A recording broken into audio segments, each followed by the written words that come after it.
எல்லாருக்கும் நமஸ்காரம். இன்னைக்கு ஸ்ரீமன் நாராயணியத்துல தசகம் 45 பார்க்க போறோம். அதாவது பாலலீலா, பெருமாள் பிறந்தார், அவருக்கு பேர் வச்சா அப்படிங்கிற வரைக்கும் நம்ம 44வது தசகத்துல பார்த்தோம் இல்லையா. 45ல இப்ப அதெல்லாம் ஆனதுக்கு அப்புறம் அவர் என்னெல்லாம் விளையாடுறார், விளையாட்டு கண்ணனை பத்தி நம்ம இப்ப பார்க்க போறோம். இதுல 3 ராகங்கள் வருது. அஷ்டபதி, மோக்ஷாப்தி, சாந்திரானந்த ராகம். 1ல இருந்து 10 ஸ்லோகம் வரைக்கும் அஷ்டபதி ராகம், 11 மோக்ஷாப்தி ராகம், 11 சாந்திரானந்த ராகம், 12 மோக்ஷாப்தி ராகம். நல்லா புரிஞ்சுக்கோங்க.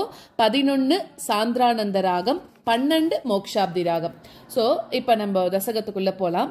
முதல் ஸ்லோகத்துல என்ன சொல்றா அப்படின்னாக்கா, நீயும் பலராமனும், அதாவது பெருமாள் தவழறது, அதுக்கப்புறம் வெண்ணைய திருடுறது, இது எல்லாத்தையும் ரொம்ப அழகா இந்த ஸ்லோகத்துல வர்ணிக்கிறா. ரொம்ப அனுபவிச்சு கேட்டாக்க அப்படியே நம்ம நேரடியா பாக்குற மாதிரியான ஒரு அனுபவம் நம்மளுக்கு கிடைக்கும்.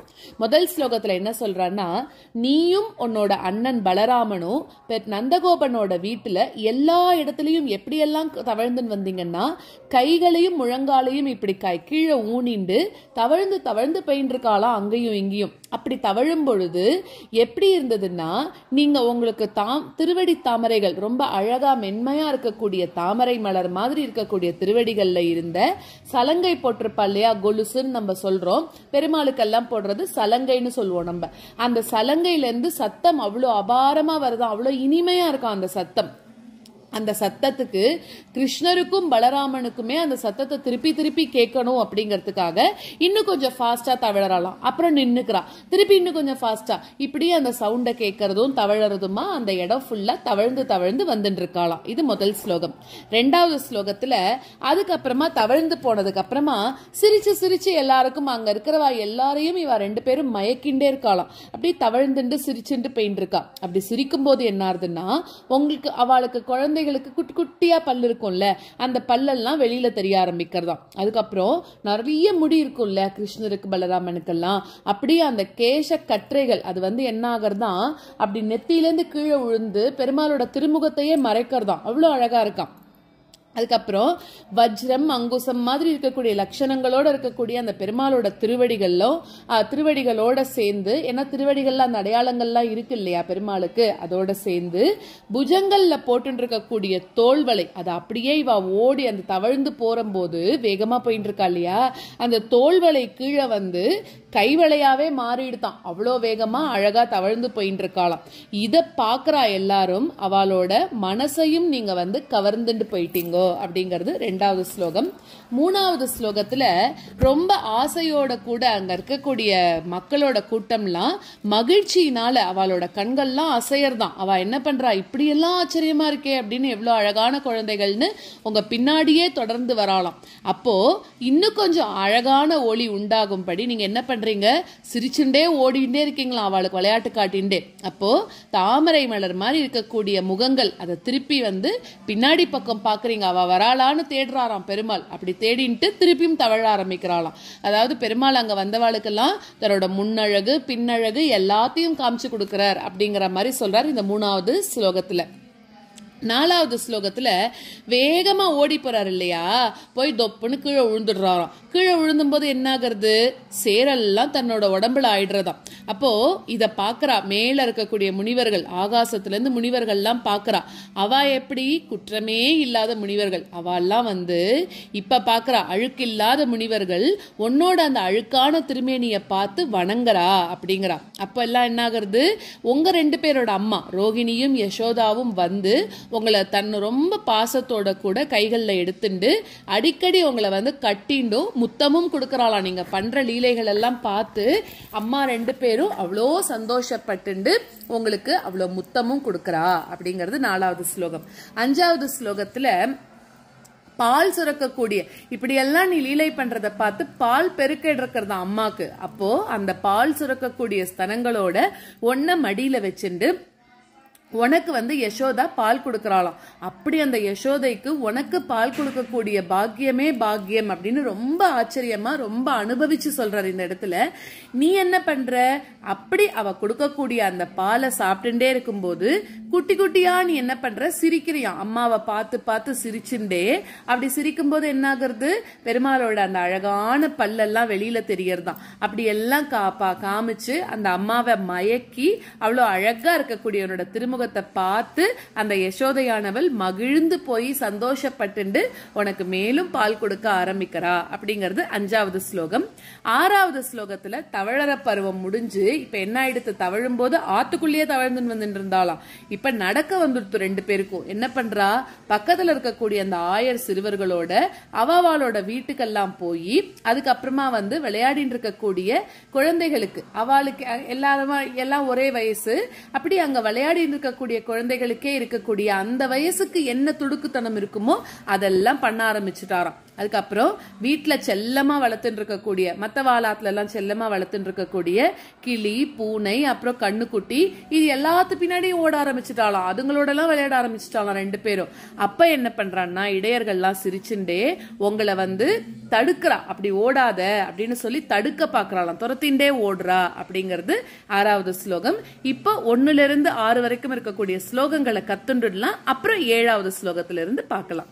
अयि सबल मुरारे पाणिजानु प्रचारैः किमपि भवन भागान् भूषयन्तौ भवन्तौ चलित चरण कंजौ मंजु मंजीर शिंजा श्रवण कुतुक बाजौ चेरतुश्चारुवेगात् अयि सबल मुरारे पाणिजानु प्रचारैः किमपि भवन भागान् भूषयन्तौ भवन्तौ अयि सबल मुरारे पाणिजानु प्रचारैः किमपि भवन भागान् भूषयन्तौ भवन्तौ चलित चरण कंजौ मंजु मंजीर शिंजा श्रवण कुतुक बाजौ चेरतुश्चारुवेगात् चलित चरण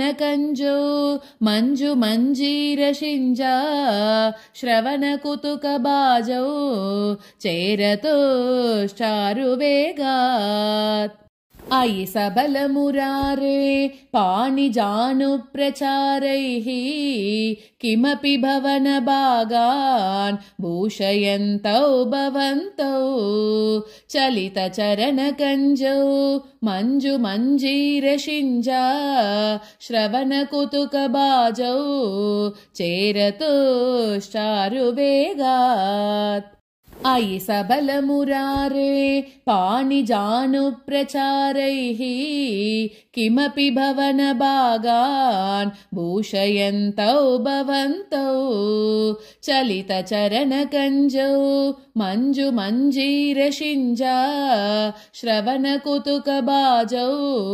चेरतुश्चारुवेगात् मृदु मृदु विहसन्तौ उन्मिषद् दन्तवन्तौ वदन पतित केशौ दृश्य पादाब्जदेशौ भुजगलित करान्त व्यालगत् कंकणाङ्कौ मतिमहरत मुच्चैः पश्यतां विश्वनृणाम् मृदु मृदु विहसन्तौ उन्मिषदन्तवन्तौ वदनपतित केशौ दृश्यपादाब्जदेशौ मृदु मृदु विहसन्तौ उन्मिषदन्तवन्तौ वदनपतित केशौ दृश्यपादाब्जदेशौ भुजगलित करान्त व्यालगत् कंकणाङ्कौ मतिमहरत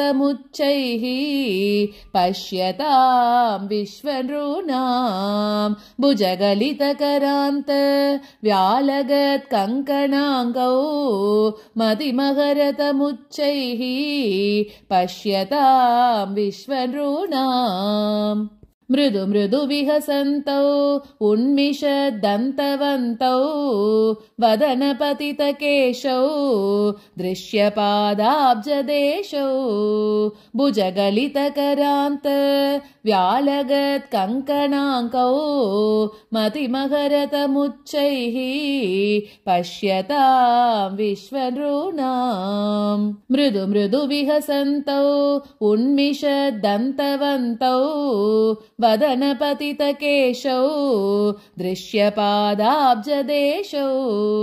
भुजगलितकरान्त व्यालगत्कङ्कणाङ्कौ मतिमहरतमुच्चैः पश्यतां विश्वनॄणाम् अनुसरति जनौगे कौतुक व्याकुलाक्षे किमपि कृतनिनादं व्याहसन्तौ द्रवन्तौ वलितवदनपद्मं पृष्ठतो दत्तदृष्टि किमिव न विददाते कौतुकं वासुदेव अनुसरति जनौगे कौतुक व्याकुलाक्षे किमपि कृतनिनादं व्याहसन्तौ द्रवन्तौ अनुसरति जनौगे कौतुक व्याकुलाक्षे किमपि कृतनिनादं व्याहसन्तौ द्रवन्तौ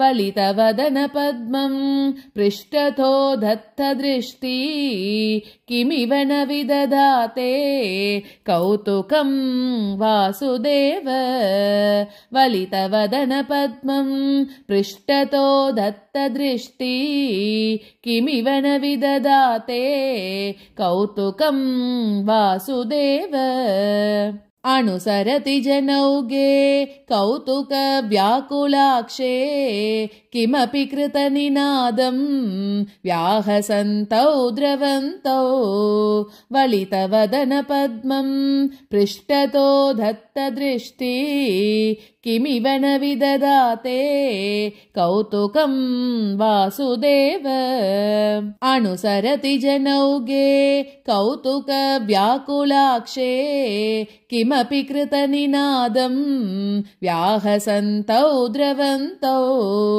वलितवदनपद्मं पृष्ठतो दत्तदृष्टि किमिव न विददाते कौतुकं वासुदेव धृतगतिषु पतन्तौ उत्थितौ लिप्तपङ्कौ दिवि मुनिभिरपङ्कैः सस्मितं वन्द्यमानौ धृतमतजननीभ्यां सानुकम्पं गृहीतौ मुहुरपि परिरब्धौ द्राग्युवां चुम्बितौ च धृतगतिषु पतन्तौ उत्थितौ लिप्तपङ्कौ दिवि मुनिभिरपङ्कैः सस्मितं वन्द्यमानौ धृतगतिषु पतन्तौ उत्थितौ लिप्तपङ्कौ दिवि मुनिभिरपङ्कैः सस्मितं वन्द्यमानौ धृतमतजननीभ्यां सानुकम्पं गृहीतौ मुहुरपि परिरब्धौ द्राग्युवां चुम्बितौ च धृतमतजननीभ्यां सानुकम्पं गृहीतौ मुहुरपि परिरब्धौ द्राग्युवां चुम्बितौ च धृतगतिषु पतन्तौ उत्थितौ लिप्तपङ्कौ दिवि मुनिभिरपङ्कैः सस्मितं वन्द्यमानौ धृतमतजननीभ्यां सानुकम्पं गृहीतौ मुहुरपि परिरब्धौ द्राग्युवां चुम्बितौ च धृतगतिषु पतन्तौ उत्थितौ लिप्तपङ्कौ दिवि मुनिभिरपङ्कैः सस्मितं वन्द्यमानौ धृतमतजननीभ्यां सानुकम्पं गृहीतौ मुहुरपि परिरब्धौ द्राग्युवां चुम्बितौ च स्नुतकुचभरमङ्के धारयन्ती भवन्तम् तरलमति यशोदा स्तन्यदा धन्यधन्या कपटपशुपमध्ये मुग्धहासाङ्कुरं ते दशनमुकुलहृद्यं वीक्ष्य वक्त्रं जहर्ष स्नुतकुचभरमङ्के धारयन्ती भवन्तं तरलमति यशोदा स्तन्यदा धन्यधन्या स्नुतकुचभरमङ्के धारयन्ती भवन्तं तरलमति यशोदा स्तन्यदा धन्यधन्या कपटपशुपमध्ये मुग्धहासाङ्कुरं ते दशनमुकुलहृद्यं वीक्ष्य वक्त्रं जहर्ष कपटपशुपमध्ये मुग्धहासाङ्कुरं ते दशनमुकुलहृद्यं वीक्ष्य वक्त्रं जहर्ष स्नुतकुचभरमङ्के धारयन्ती भवन्तं तरलमति यशोदा स्तन्यदा धन्यधन्या कपटपशुपमध्ये मुग्धहासाङ्कुरं ते दशनमुकुलहृद्यं वीक्ष्य वक्त्रं जहर्ष स्नुतकुचभरमङ्के धारयन्ती भवन्तं तरलमति यशोदा स्तन्यदा धन्यधन्या कपटपशुपमध्ये मुग्धहासाङ्कुरं ते दशनमुकुलहृद्यं वीक्ष्य वक्त्रं जहर्ष तदनु चरणचारी दारकैः साकमारान् निलयततिषु केलन् बालचापल्यशाली भवनशुकविडालान् वत्सकांश्चानुधावन् कथमपि कृतहासैः गोपकैर्वारितोऽभूः तदनु चरणचारी दारकैः साकमारान् निलयततिषु केलन् बालचापल्यशाली तदनु चरणचारी दारकैः साकमारान् निलयततिषु केलन् बालचापल्यशाली